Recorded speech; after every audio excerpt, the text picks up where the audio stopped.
20,000-ഓളം വരുന്ന ഫലസ്തീനികളെയാണ് 74 ദിവസം കൊണ്ട് ഇസ്രായേൽ കൊന്നൊടുക്കിയത്. അതിൽ 8,000-ഓളം പിഞ്ചു കുഞ്ഞുങ്ങളാണ്. ശരാശരി ഒരു ദിവസം 108 കുഞ്ഞുങ്ങളെയാണ് ഇസ്രായേൽ ഫലസ്തീനിൽ കൊന്നൊടുക്കുന്നത്.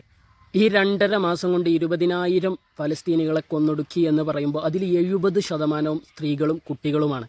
ഈ 8,000 കുട്ടികൾ മരിച്ചു എന്ന കണക്ക് 3 വർഷക്കാലം ലോകരാജ്യങ്ങൾ പരസ്പരം യുദ്ധം ചെയ്തതിൽ മരിച്ച കുട്ടികളെക്കാട്ടിലും എത്രയോ കൂടുതലാണ്. ഈ 2.5 മാസം കൊണ്ട് ഇസ്രായേൽ ഫലസ്തീനിൽ പൊട്ടിച്ചു തീർത്തത് 10 ലക്ഷം ടൺ ബോംബുകളാണ്. 83% പാർപ്പിട സമുച്ചയങ്ങൾ അടങ്ങുന്ന കെട്ടിടങ്ങളെ ഇസ്രായേൽ ഫലസ്തീനിൽ ഇതുവരെ നശിപ്പിച്ചു കഴിഞ്ഞു.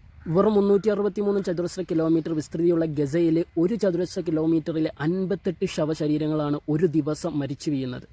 ഇതിൽ നിന്നൊക്കെ മനസ്സിലായി വരുന്നൊരു കാര്യമുണ്ട്. ഇസ്രായേലും അമേരിക്കയും ഒത്തുകളിച്ച് ലോക രാജ്യങ്ങളെ മിണ്ടാൻ സമ്മതിക്കാതെ ലോക്കിട്ട് പൂട്ടി ഹമാസിൻ്റെ പേരും പറഞ്ഞ് ആശുപത്രികൾക്കടിയിൽ ഹമാസ് ഒളിച്ചിരിക്കുന്നുണ്ട് എന്നുള്ള കാരണങ്ങളും പറഞ്ഞ് ആശുപത്രികളെപ്പോലും വിടാതെ ആക്രമിച്ച് സാധാരണക്കാരായ ഗസയിലെ ജനങ്ങളെ കൊന്നുതള്ളി ഗസ ഒരു പുൽനാമ്പ് പോലും മുളക്കാത്ത രൂപത്തിൽ അവിടെയുള്ള കുഞ്ഞുങ്ങളെയും സ്ത്രീകളെയും മനുഷ്യരെ മുഴുവനും തുടച്ചു നീക്കി അവിടെ ആധിപത്യം സ്ഥാപിച്ച് ഞങ്ങൾക്കെതിരെ തിരിയുന്ന ഏതൊരു രാജ്യത്തിൻ്റെയും പ്രത്യേകിച്ച് മുസ്ലിം രാജ്യങ്ങളുടെ അവസ്ഥ ഇതായിരിക്കും എന്ന് ലോകത്തിന് കാണിച്ചു കൊടുക്കുകയാണ്, പറയാതെ കാണിച്ചു കൊടുക്കുകയാണ് ഇസ്രായേലും അമേരിക്കയും ചെയ്തുകൊണ്ടിരിക്കുന്നത്.